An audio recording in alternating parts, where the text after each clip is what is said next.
Um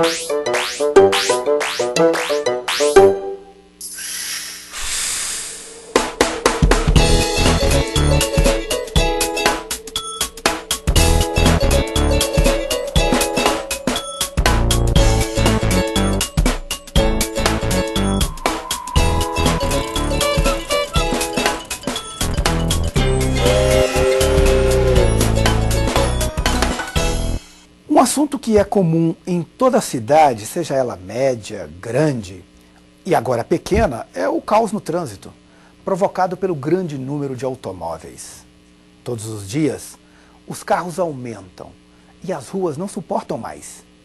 Hoje, vamos falar sobre isso. O que fazer? O atual modelo de crescimento econômico vem impondo penalidades às cidades. Duas são muito fortes. De um lado, a especulação imobiliária e, de outro, o grande volume de carros que vem provocando congestionamentos, poluição e acidentes. O que fazer para melhorar o caos no trânsito de Goiânia? O trânsito de Goiânia, hoje, nós estamos vivendo uma época em que está aumentando o número de carros e está cada dia mais difícil do cidadão dirigir. É preciso ter uma nova política pública para melhorar esse trânsito de Goiânia. E hoje, provavelmente, a gente está vivendo uma época em que precisa se pensar mais, ter uma consciência maior dos condutores. Goiânia está muito difícil porque as pessoas não se respeitam no trânsito.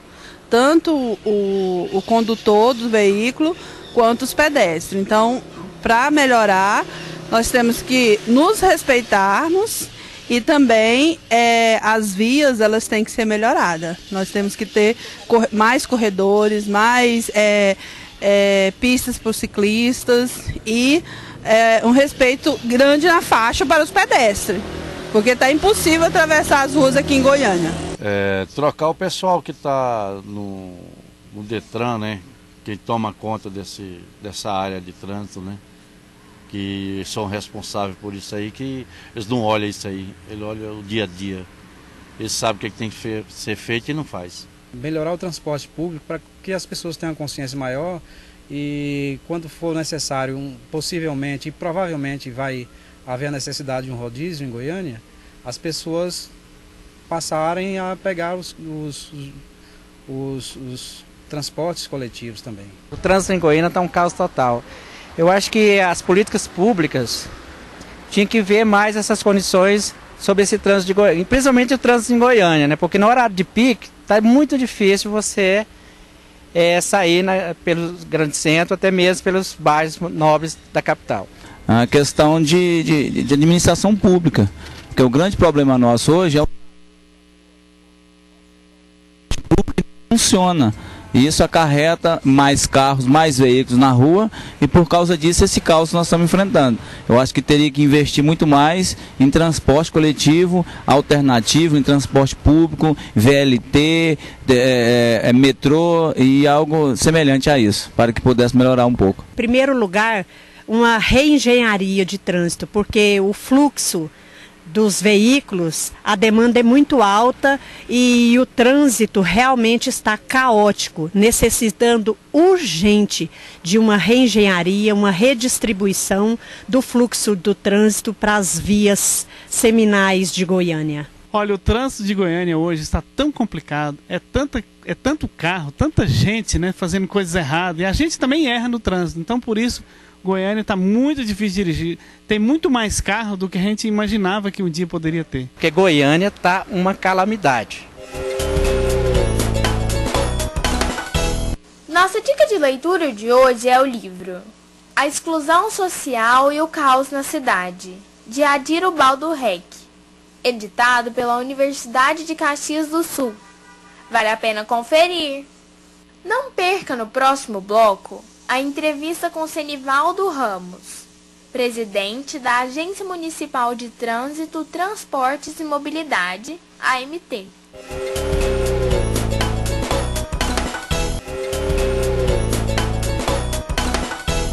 Um dos desafios das cidades é o trânsito. Hoje nós vamos conversar com o presidente da AMT, ela que é responsável pelo trânsito, pelo transporte e pela mobilidade urbana.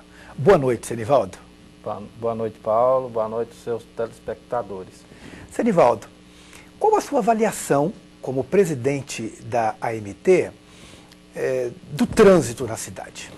Bom, o trânsito de Goiânia, ele ainda requer, é claro que nós estamos saindo daquela faixa de calmaria para uma faixa de emergência, devido ao grande número de veículos que tem entrado na nossa cidade aí nos últimos 10 anos. Então, nós estamos saindo. Então, você percebe que há alguns pontos que eu chamo de, não é de congestionamento, eu chamo ponto de conflito, que dura aí em torno de 40 minutos, que requer aí algumas intervenções mais assíduas para que nós possamos, de certa forma, eliminar esses problemas. Agora, é importante lembrar que boa parte desses aspectos que eu frisei aqui advém da falta de estacionamento do setor privado. E aí as pessoas estão colocando os carros na rua, e aí você tem uma faixa que logo elimina uma faixa para estacionamento, vai faltar, e tem mão dupla, e falta espaço para ter a locomoção desses veículos e dar uma fluidez melhor. Presidente, Goiânia tem quantos carros? Ontem eu chequei o dado oficial do Detran, Goiânia está aproximando a 1.100.000. Ontem exatamente estava 1.079.000 veículos. Para uma população de aproximadamente 1.100.000 também, 1.200.000, um carro por habitante. É a média mais alta. Por ironia aí que eu fui fazer uma pesquisa, parece que nós só perdemos para São Caetano do Sul, que é a mais alta. Agora a Goiânia está chegando numa média de 0,8 alguma coisa, 0,83. É uma média mais alta. Eu ouvi a semana passada que em São Paulo se entra 1.000 carros por mês. O senhor tem informação de Goiânia? Não, a nossa média aqui de Goiânia é alta. Eu ontem ainda conversava com o Horácio, que é o diretor técnico do Detran.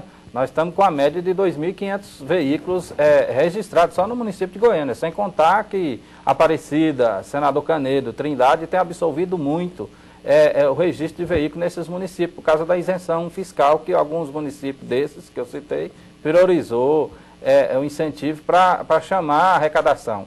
Então, hoje, nós temos muito veículo aí registrado em Senador Canedo e Aparecida de Goiânia que, de certa forma, transita aqui em Goiânia por pertencer à cidade da região metropolitana.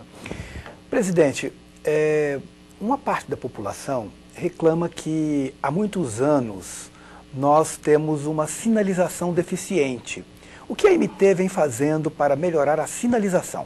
Bom, assim que nós assumimos lá, do dia 15 de março, nós deparamos com uma situação difícil, porque a população requer uma sinalização, porque o fluxo da quantidade de veículos que locomovem nas principais vias dos bairros, isso tem deixado a população refém, às vezes até na hora de atravessar uma avenida.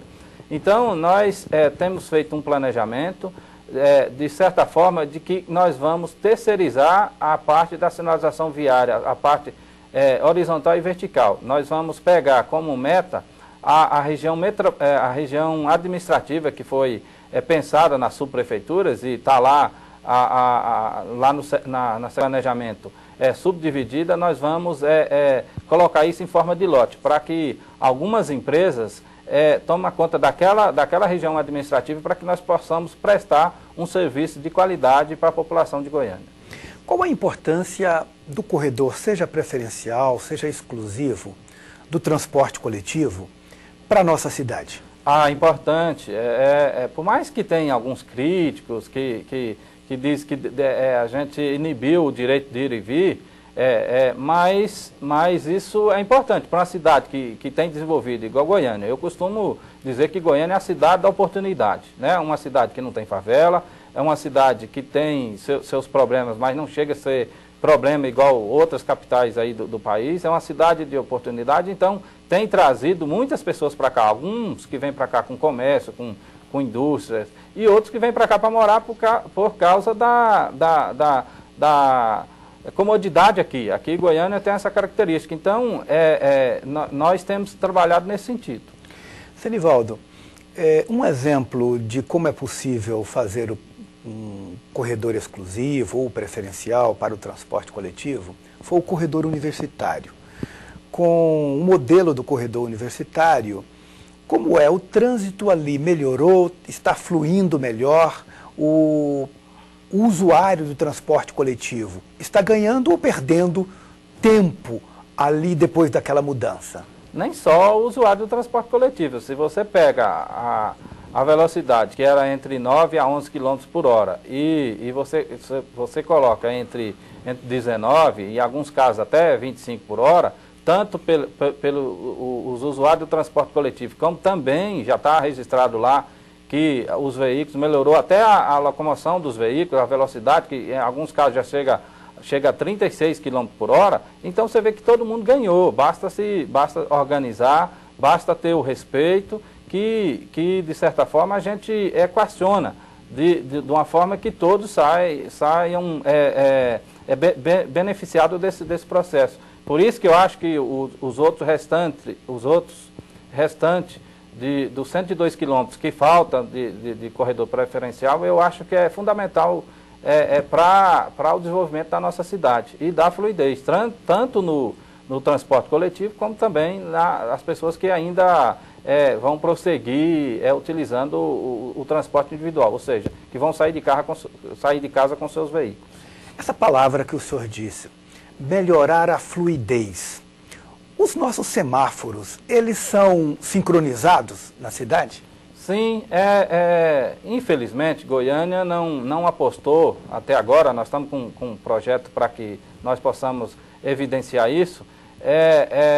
Nós temos corredores, o eixo T7, ali, que vai desde a Assis Tatubiana, T9, todos eles têm uma sincronização, de forma que se a pessoa sair a 50, 60 por hora de uma ponta, ele consegue avançar muito. O problema nosso, dos condutores goianos, é o uso do celular, porque aí a pessoa baixa a velocidade e aí você tem uma via que você compromete, você precisa de um ritmo maior para caber um número maior de veículos, e a pessoa baixa a 30, 20 por hora, porque está atendendo o celular, ou porque está prestando atenção no comércio ali, você acaba atrapalhando o trânsito, que eu cito o exemplo de Brasília. Brasília, hoje, a pessoa, ele é multado também se ele está numa via, que é 80 por hora, e ele está passando muito abaixo do mínimo permitido, ele também é multado por estar dirigindo em situação perigosa. Então, e nós não tivemos essa cultura em Goiânia, sabe? Então, aqui, os nossos condutores goianos, ele faz da via o que bem quer. Se ele acha que ele tem que andar 10 por hora, ele vai andar 10 por hora. Se ele acha que ele tem que andar 30, andar 30. Ele não importa com o que ele está causando com os outros condutores que estão atrás dele. É fundamental a educação para o trânsito. Nós precisamos repensar o nosso modelo de fazer trânsito e dirigir na cidade. Presidente, o senhor abriu essa entrevista falando de que nós temos em torno de 40 minutos alguns pontos de estrangulamento da cidade. Onde são esses pontos? Depende do sentido horário. Por exemplo, quando dá 6 horas, você pega aqui aquele trecho da 83, ali perto do CEPAL do Setor Sul, aquele cruzamento ali, por causa dos estudantes que vêm aqui para essa região, da parte aqui do setor universitário, que vão ali para, inclusive, estudantes da PUC. Então, ali você tem um período ali, desde das 6h15 da tarde até máximo 7h15 da noite, ali tem um ponto de estrangulamento. O outro é ali no fórum, devido ao grande número de advogados e de clientes que ali frequentam. Você vê, ali você tem uma rotatividade de mais ou menos 3 mil veículos dia. Então, um espaço muito pequeno para absorver toda aquela demanda. Então, nós temos feito uma intervenção lá, mas nós chegamos ao entendimento que o fórum ele precisa ser mudado de local. Ali não comporta mais, ou então que o próprio tribunal tivesse um mecanismo de transportar os seus advogados, os seus clientes, para que não deixasse os carros do jeito que deixa ali. Ali a pessoa chega, está com a audiência marcada, falta 20 minutos. E aí ele deixa o carro andar onde for. Ele quer cumprir a meta dele, quer participar da audiência dele. Então, é muito importante a gente levar. Outro ponto, que é bastante difícil, terça-feira, quinta-feira, que é a região da Assembleia Legislativa. Você vê uma Casa de Leis que tem ali 41 deputados, que tem um fluxo muito enorme tem uma demanda muito de pessoas que vêm do interior e um espaço pequeno de local para estacionar. A Assembleia ela dispõe de poucas vagas de estacionamento e a parte interna lá, na parte de baixo lá da Assembleia, é só para os deputados e para os seus assessores. E os visitantes vão deixar seus carros estacionados na rua. E aí um fluxo muito enorme. Outro ponto de estrangulamento é lá na Praça A, que também já está bastante saturado, né? Colocaram ali mini shoppings populares, então tem um fluxo ali muito grande de pessoas que vão ali visitar, fazer compras e pode. Outro ponto é a 24 de outubro, devido à insistência ainda dos comerciantes e de funcionários que continua deixando seus carros estacionados na via, na 24 de outubro, está faltando espaço para os clientes. Isso que o presidente Senivaldo está chamando a atenção, nós precisamos repensar na cidade.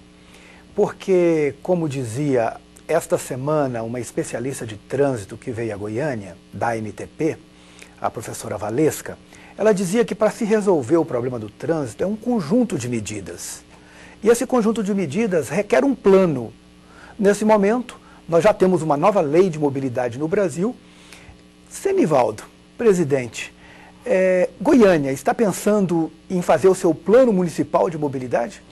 Ora, Paulo, eu confesso que há um interesse da nossa parte, eu acredito do próprio sistema do transporte coletivo e outros segmentos que nós gostaríamos e vamos esforçar no máximo para chamar a sociedade nesse sentido, para que nós possamos construir um plano diretor que ele seja agregador, que ele não seja de caráter de exclusão, ele seja de inclusão, para que nós possamos absorver todas as demandas, todos os sentimentos e todos os interesses da população goianiense. Porque, ultimamente, quando se pensa às vezes em política, mas não pensa numa agregação que absorve todo o setor e todas as pessoas que aqui vivem, e isso é preocupante. Então, eu, por exemplo, pessoalmente defendo a tese que eu acho que o município tem que assumir para ti toda a construção das calçadas no município de Goiânia, para que o município constrói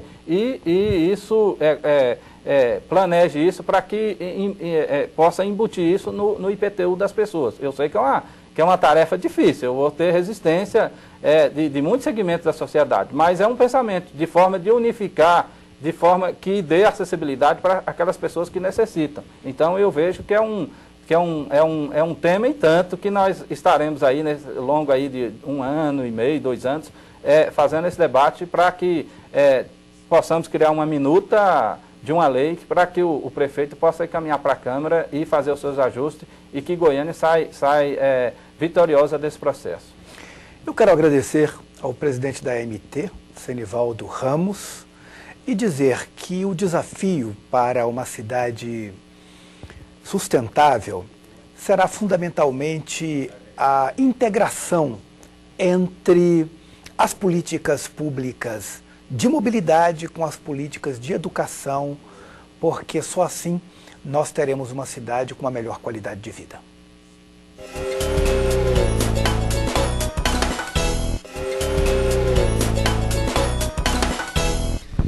Esse ano que está se findando, foram muitos desafios que a AMT teve junto à sociedade, especialmente aos nossos condutores. A AMT trabalhou muito para que aqueles que detêm uma CNH, que é responsável pelo trânsito, a AMT trabalhou no sentido de que lesse e interpretasse o Código de Trânsito Brasileiro, que é a nossa Bíblia. Eu tenho feito perguntas a condutores de todas as classes sociais. Você conhece o Código de Trânsito Brasileiro? Ao estacionar o seu carro, qual o artigo do código que você está atendendo naquele momento? Porém, a AMT tem outros desafios, que nesse ano precisa que os condutores renovem as suas esperanças, que os condutores sejam pacientes, que os condutores entendam o processo de dirigir o seu veículo, a fim de que a harmonia persista e que nós não tenhamos catástrofes nas famílias. A Política Nacional de Mobilidade Urbana é instrumento da Política de Desenvolvimento Urbano e objetiva integrar os diferentes modos de transporte, melhorando a acessibilidade das pessoas. Precisamos repensar as nossas cidades. Foi uma gestão de muitos avanços, de muito êxito. Eu destaco principalmente a criação do convênio com a Secretaria Municipal de Educação, né, que foram trazidos para a MT educadores de trânsito. Com isso, o número de palestras, o número de atividades nas escolas públicas e também em outros estabelecimentos de educação foi muito ampliado. E isso é uma semente que a gente planta para que no futuro tenhamos, né, condutores mais conscientes, mais responsáveis. Uma outra questão também muito importante é a questão da criação da gerência de mobilidade.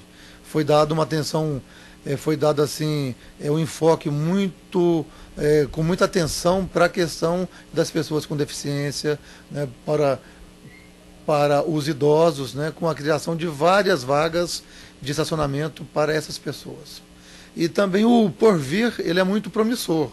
A criação do corredor da T7, que já está anunciado, a Prefeitura já está, né, tomando já todas as ações iniciais para que seja criado esse corredor. Com isso, vai trazer uma grande melhoria para o transporte coletivo e isso reflete diretamente no trânsito, né, de Goiânia. Dentro do processo de avaliação que a agência tem, juntamente com toda a diretoria, e a orientação precisa do presidente Senivaldo e do prefeito Paulo Garcia, nós temos outros desafios, quais que mexe com o nosso sistema nervoso. Um deles que a agência precisa adentrar para o processo da civilização eletrônica. Nossos processos precisam ser digitalizados. Um meio de comunicação com os condutores tem que ser quase que online. E daí essa necessidade que nós estamos empenhados em contribuir e que a agência vai fazer o seu papel nos próximos anos, trabalhando essa linha da digitalização de todas as suas ações. O plano de mobilidade ele é de suma importância para uma cidade do porte de Goiânia e a MT, juntamente com outros órgãos públicos, juntamente com a assessoria da Prefeitura. Estamos diante de um enorme desafio: repensar as nossas cidades. Primeiro, precisamos repensar o nosso modo de viver. O que importa é a qualidade de vida e não o tanto de carro que temos. O que importa é viver com saúde, gostar do trabalho e cultivar a paz entre nós. O que importa mesmo é compartilhar a vida, compartilhar com a família e com os amigos. Infelizmente, estamos dominados pela cultura do consumismo. Repensar o modo de viver é tarefa urgente.